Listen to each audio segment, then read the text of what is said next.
имахме workshop за barrel roll. Шегувам се, това ще следващата седмица. Имахме workshop за pop turn. Започнахме с basic pop turn. След това направихме няколко вариации. Ще ги станцуваме горе-долу подред или не. Ако забравяме някой, ще ни напомни. Basic pop turn. Влизах за него с half circle или с full circle.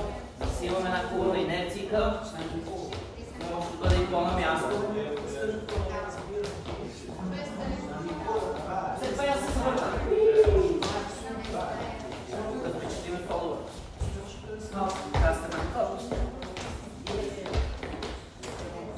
След това да изненадаме гледането.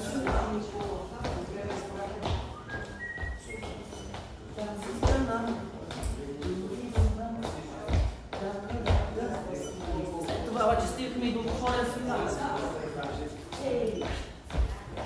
Искаме повече за силчета.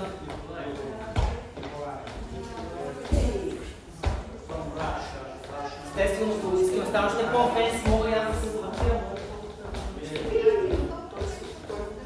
Сега, след това имахме Trade Direction тук за чичката, 6 бройчици. Близко съм към нея, гледам си я, вършна място с тя.